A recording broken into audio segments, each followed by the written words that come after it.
Disclaimer, अगर तुम किसी भी इंडियन रोस्टर के अंधभक्त हो तो वीडियो को पूरा देखना, उसके बाद ही कोई ओपिनियन देना।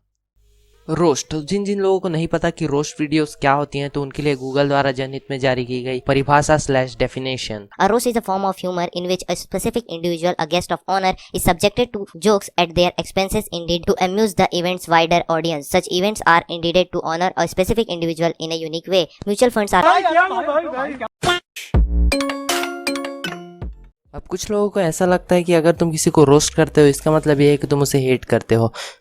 चूतिए, जिन जिन को भी ऐसा लगता है ना, तुम लोग जाओ भीम के डोले देखो और गाना गाओ, भीम की शक्ति धूम मचाए। सामने कोई टिक ना पाए। देखो यार, जब भी कोई रोस्ट होता है तो उसके 3 केसेस हो सकते हैं। सबसे पहला केस, करने वाला और कराने वाला दोनों ही मजे में ले। I mean, जिसने रोस्ट किया है वो भी मजे में ले और जिसका रोस्ट हुआ है वो भी मजे में ले, बाकी सब भगवान के ऊपर छोड़ दे। दूसरा केस, रोस्ट के बदले रोस्ट, रिप्लाई के बदले रिप्लाई, गाली के बदले गाली, रोस्ट को मजाक नहीं वर्ल्ड वॉर दी कंट्रोवर्सी बना दे। तीसरा केस, अबे तुम पागल हो क्या, अबे यही छोड़ देंगे, गलत सलत म्यूजिक ना लगाओ। तीसरा केस, एक बंदा रोस्ट के नाम पर सामने वाले पर वीडियो पे वीडियो बनाया जाए, इसे ही सही मायनों में हेट कहा जाता है। इसके अलावा दूसरे केस में भी हेट पड़ सकती है, लेकिन उसमें दोनों को हेट पड़ेगी और दोनों को फायदा भी होगा, ऑब्वियसली व्यूज का चक्कर बाबू भैया।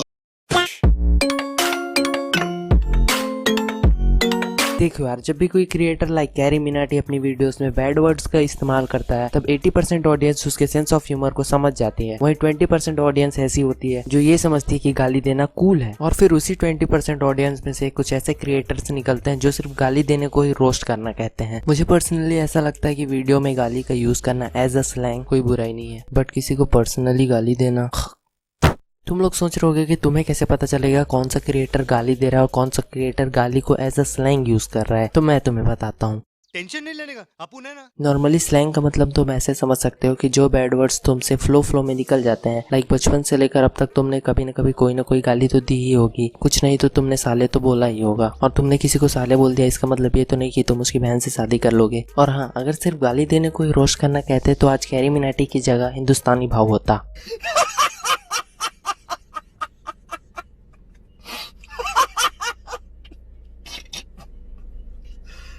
भगवान।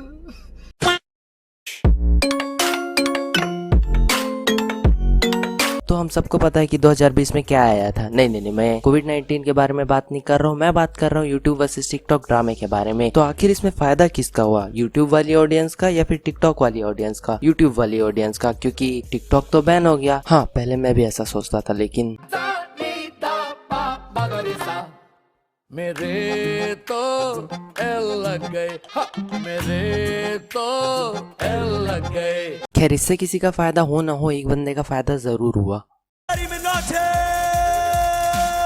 अभी कैरी के 30 मिलियन सब्सक्राइबर्स पूरे हो गए, जो कि एक बहुत बड़ा नंबर है ऑब्वियसली। और उसका कंटेंट क्या है, रोस्ट, कमेंट्री और ज्यादातर रोस्ट। तो अब जब तुम इतना बड़ा नंबर अचीव कर लेते हो तो ऑब्वियस सी बात है कि तुम्हारे जैसे और भी कंटेंट बनाने की कोशिश करेंगे। तो इसी की देखा देखी में बहुत सारे रोस्टर्स जो है हमें रोज देखने को मिलते हैं। वो समय बिल्कुल भी दूर नहीं है जब तुम एक पत्थर अपने घर से उठा के बाहर मारोगे ना, तो जाके किसी रोस्टर को लगेगा। लेकिन भाई तू भी तो रोस्टिंग कंटेंट बनाता है ना। जोर जोर से बोल के लोगों को स्कीमें बता दे। अब जो मैं बोलने वाला हूँ, मैं भी शायद इससे मुझे डिसलाइक पड़ सकते हैं, पढ़ने दो, फर्क नहीं पड़ता। तो ये बात है 2016 की, जब यूट्यूब की पॉलिसी नहीं, एक मजाक हुआ करती थी। बिल्कुल तुम्हारे फोन की उस डिब्बे की तरह काम का नकाज का बस सजावट के लिए लगा रखा है। तभी ठीक ठाक कैरी का चैनल ग्रो होना शुरू हुआ था, और उसमें वो क्या करता था, मजाक विद गाली, मतलब मजाक करता था और थोड़ी बहुत गालियां भी देता था। वहीं कुछ उल्टी खोपड़ी के आदमी लोग को ऐसा लगा ये तो हम भी कर सकते हैं, गाली विद थोड़ा सा मजाक, और यहीं से शुरुआत है टॉक्सिक रोस्टिंग कम्युनिटी की। अब जो मैं तुम्हें दिखाने वाला हूँ उसे देखकर तुम बताना कि तुम्हें इसे देखकर कैरी मिनाटी जैसे फीलिंग आ रही है या फिर हिंदुस्तानी भाव जैसी। गांड में टाके वाके तो नहीं लग गए यार? बेचारा तुम टिकटॉकर को बहुत तरस आ रहा है यार। गलत अब इतनी ठुकाई देखेंगे तो गांड फटी के मारे पसीना तो निकलना बनता ही है। पड़ा नहीं यार, यूट्यूब चाहे तो पूरा का पूरा टिकटॉक अपनी बुन में ले ले। यूट्यूब उसकी बुन, टिकटॉक की बुन, उसमें ये मतलब एक बुन से निकल भी जाए तो दूसरे बुन में ही लैंड करेगा। मॉस्को की छपरी सुनना, तुझे किसी की वीडियो की दिक्कत हुई और तू इंस्टा पे आके हक दिया। तो इस क्लिप को देखने के बाद तुम्हें तो समझ आ ही गया होगा कि क्यों मैं रोस्टिंग कम्युनिटी को टॉक्सिक बोल रहा हूँ। और हाँ, ये क्लिप मैंने गरीब की वीडियो से उठाया है, पर इसका मतलब ये नहीं कि सिर्फ वही एक टॉक्सिक रोस्टर है, और भी है, बट गरीब ही मुझे सही एग्जाम्पल लगा।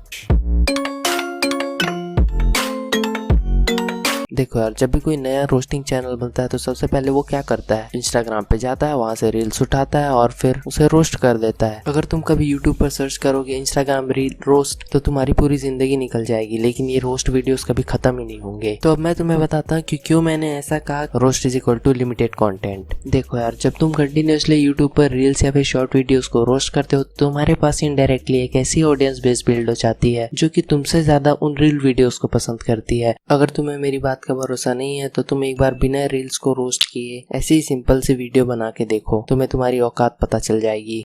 मस्त प्लान है। और हाँ, जब तुम्हें तुम्हारी औकात पता चल जाए ना, तो 2 दिन बाद फिर से इंस्टाग्राम रील्स पे रोस्ट बना देना। चलो, रील्स पे 1 2 3 4 5 6 7 8 9 10 वीडियोस भी समझ आती हैं, लेकिन 10,000 नहीं, मतलब और कुछ काम धंधा नहीं, आधों के चैनल तो रील्स के रोस्ट पर ही चल रहे हैं। वैसे मैं भी सोच रहा हूँ अगली वीडियो में रील्स को ही रोस्ट कर दूं, वैसे भी कोई कंटेंट तो मिल नहीं रहा है। अगर इस वीडियो पे 5 लाइक आ गए तो मैं अगली वीडियो में रील्स को रोस्ट करूंगा और अपने चैनल के कंटेंट को लिमिटेड बनाने में थोड़ा सा योगदान दे दूंगा, ताकि बाद में जब मैं कुछ अच्छा बनाने की कोशिश करूं तो लोग मेरी मार लें। ये वाला पार्ट स्पेशली रोस्टर्स के लिए। देखो यार, तुम्हारी भी कुछ सीमाएं हैं, तुम्हारी भी कुछ लिमिट्स हैं। लाइक तुम्हें कभी किसी को भी पर्सनली हेट करने की जरूरत नहीं है। तुम लॉजिकली क्रिटिसाइज कर सकते हो और थोड़े बहुत स्लैंग का भी इस्तेमाल कर सकते हो। समय के साथ साथ बहुत कुछ बदल जाता है। पहले माई फोन के साथ चार्जर मिलता था, अब नहीं मिलते। पहले सैमसंग के साथ ईयरफोन मिलता था, अब नहीं मिलते। तुम्हारा टाइम भी आएगा और बदलाव भी। ये 2016 नहीं है, 2021 है। समय है, सुधर जाओ, वरना वो भी पहले गए थे, तुम भी पहले जाओगे। बेशर्मो, शर्म करो शर्म। तो अब आ जाते हैं कंक्लूजन पे। किसी भी चीज का रोस्ट या फिर क्रिटिसिज्म अच्छी बात है, तभी तो इम्प्रूवमेंट आएगा। बट अच्छी से अच्छी चीज भी ज्यादा हो जाए तो वो बुरी बन जाती है, फिर ये तो क्रिटिसिज्म है। तो बस आज की वीडियो का समापन यहीं पे करते हैं। और हाँ, मैंने जितने भी पॉइंट्स बताए हैं ये मेरे पर्सनल ओपिनियन है, तुम्हारा ओपिनियन अलग हो सकता है, जिसके लिए कमेंट बॉक्स है, तो कमेंट करो। और अगर यहाँ तक वीडियो देखी है तो वीडियो को लाइक करो, चैनल को सब्सक्राइब करो। एम करते हैं +1 सब्सक्राइबर का, मतलब जितने सब्सक्राइबर्स अभी मेरे हैं उसमें एक बढ़ जाना चाहिए। तो अगर तुमने सब्सक्राइब नहीं किया है तो सब्सक्राइब कर दो, और अगर सब्सक्राइब करके रखा है तो एक शेयर कर दो।